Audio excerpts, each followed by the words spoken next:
Alright, we just got here. It's 9:37, let's say 9:40 a.m.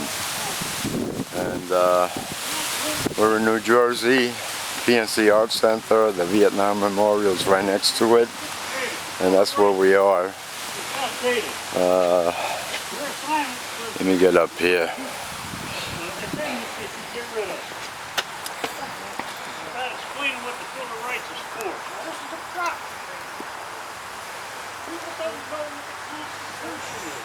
This is part of the 1 million vet march, which goes on throughout the whole state. Let's go. Okay. 10 o'clock kept curfew. That's why they went down there. Because why should there be a curfew at a war memorial? Especially with Vietnam vets. We normally don't get together in groups. If we do stuff, it's kind of like on our own cuff. We like the privacy. A World War II vet, 93 years old, was in the second wave of combat troops to go to Omaha Beach. They threw handcuffs on him and arrested him. In the United States of America. That's an outrage. I don't get it. I don't get it. Total outrage. I don't get it. I mean, but our congressman will sit there and support or rally for illegal aliens when everything's supposed to be shut down.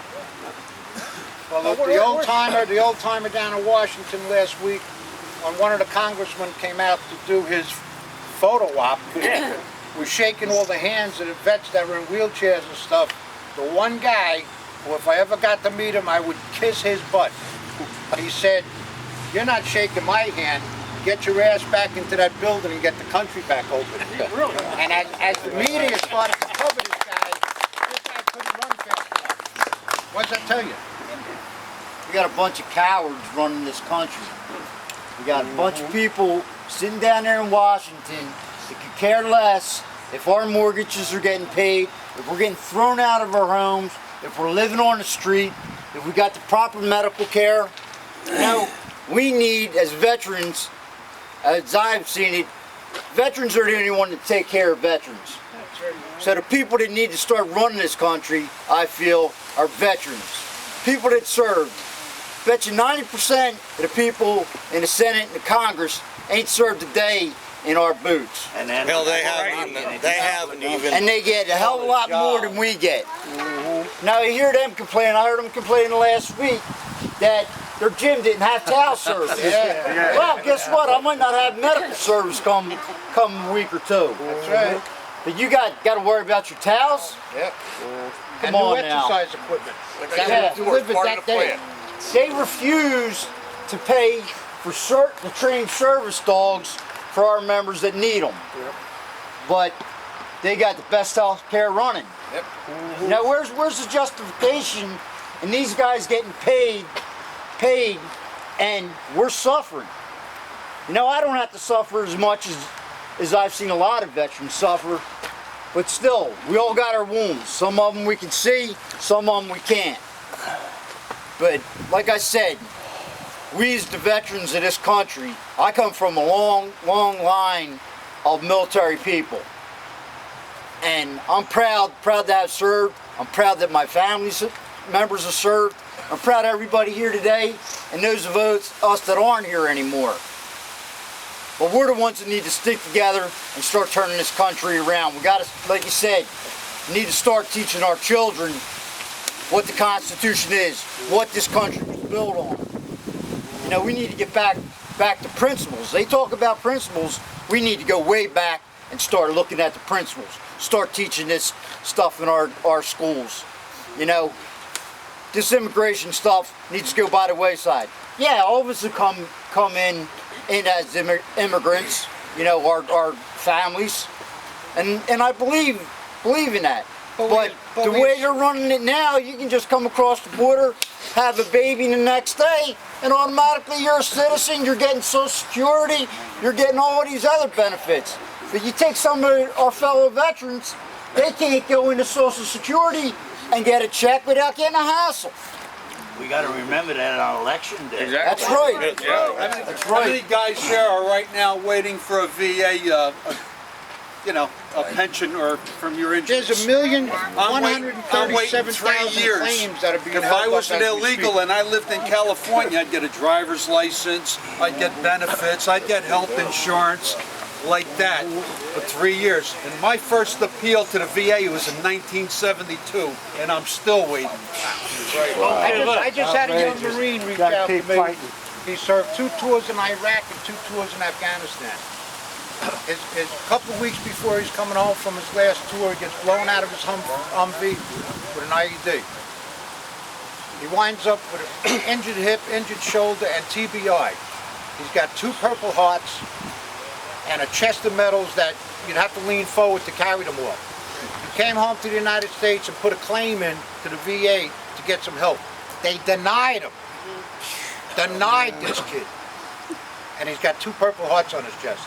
Well, I think I don't get one it. of the best sayings that's very appropriate for today and for our times is all that is necessary for evil to triumph is for good men to do nothing. That's right. We've done nothing And long today, enough. you're all here, and the official mission of these gatherings today is that no government office holder shall have the power or ability to bridge freedom of access to these hallowed grounds.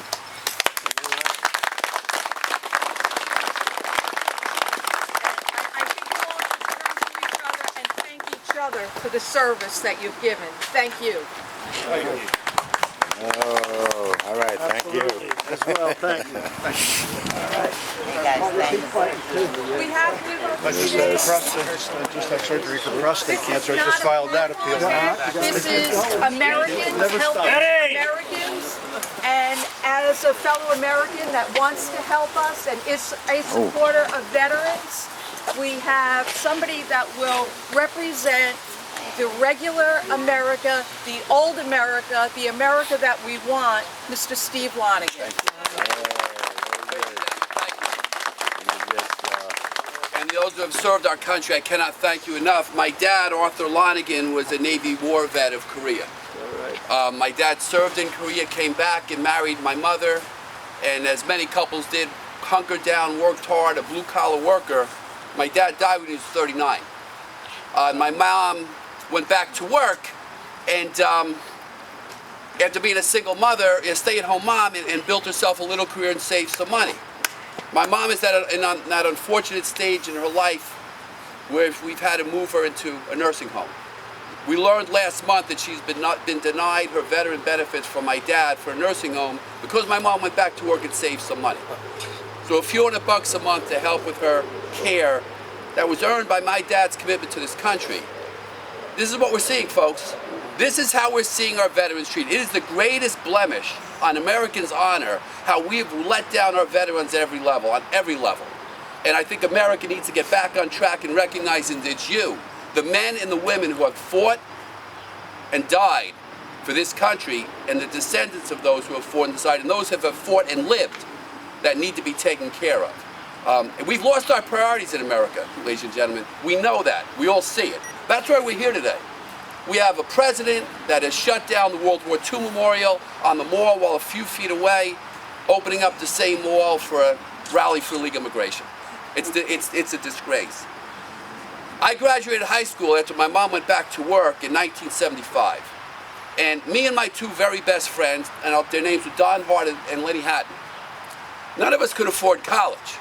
So we all wanted to go into the Marine Corps. The PLC program where you get out of school, you go into camp down in Quantico, and then Marines pay for college, and every summer you go, well, you know the program, you come out a Marine for 5 years. I have an eyesight problem. I had it back then, not as bad as now, but I thought I could make it. So I went through the whole program. I did the physical, I did the test. The last step, it was supposed to be the easy part, was to go down to Newark for the health exam. And me and my 2 buddies went through the whole station, one station after another. And you guys have done this, so you'll know it. You get to that last station, and there's the eye chart. Well, I had memorized the eye chart, so that was easy. But the very last station was a man I could see it clear as day, holding a book in front of me, and he flips open the book to a page of colored dots. He says, "What number do you see?" And I said, what do you mean a number? It's a page of green dots. He says, you don't see a number. There's no number there. Then he flips it up into a page of orange dots or red dots. What number do you see? I didn't see the number. You know what that was? It was the color test. So they pulled me off the line for further examination, and I was denied the ability to enter the Marine Corps. It's the biggest regret of my life. So my two buddies, Don, and they went into the Marines. I couldn't get in.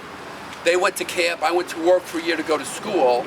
And they both would serve in the United States Marine Corps. My friend Donald just retiring a colonel in the Marines this year.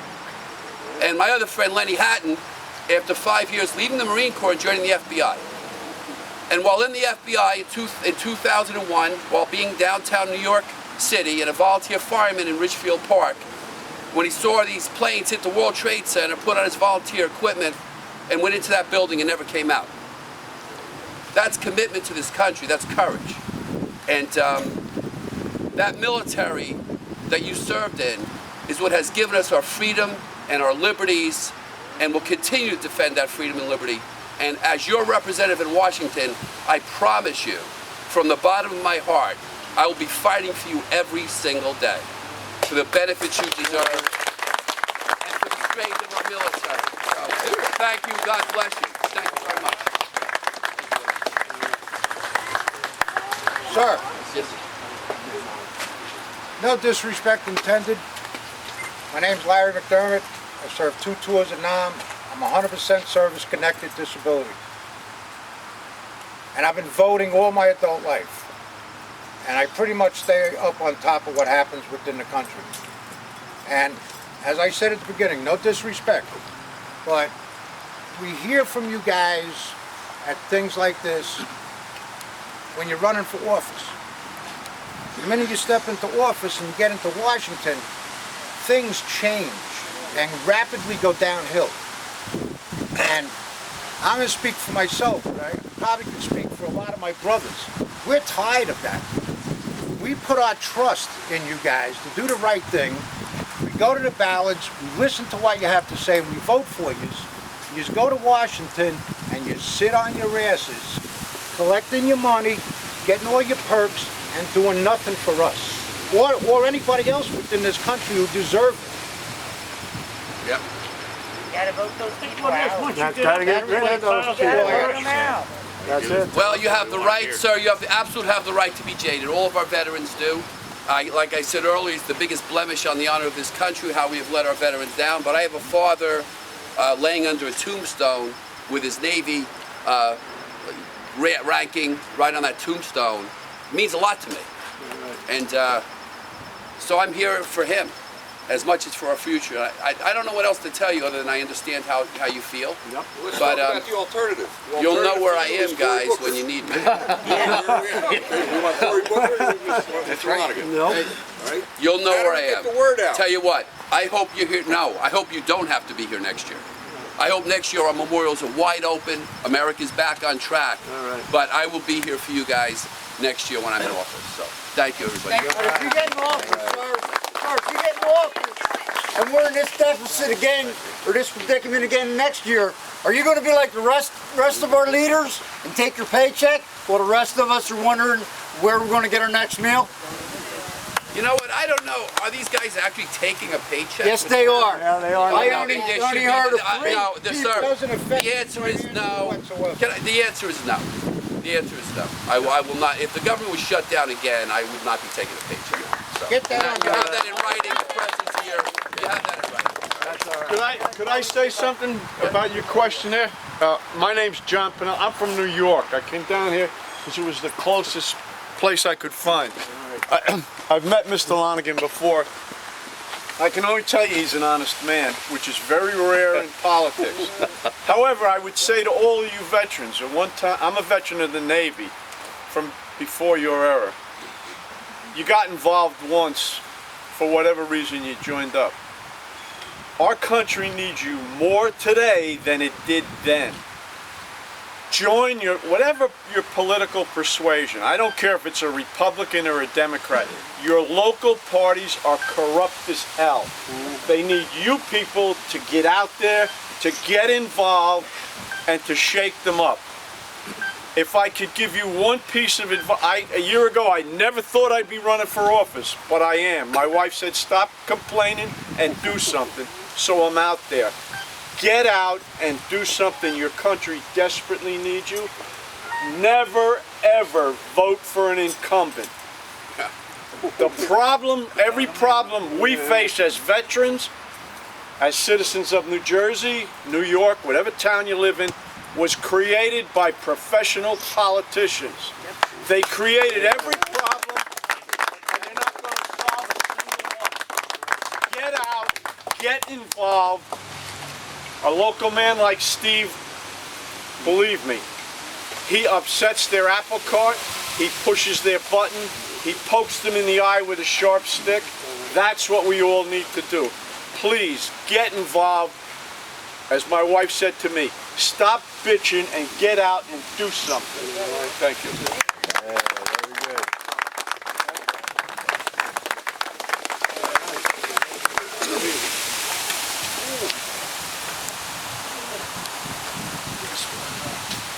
Might be a good time to all get together and pledge our allegiance to our flag.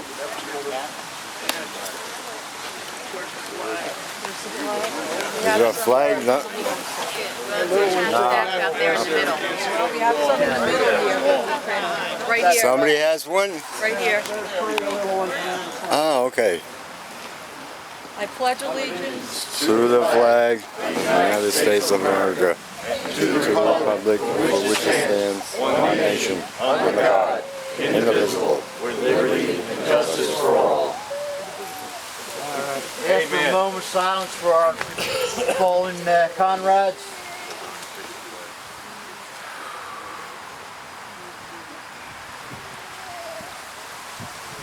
Thank you. Thank you all. Like you said, thank you all. Take All care. right.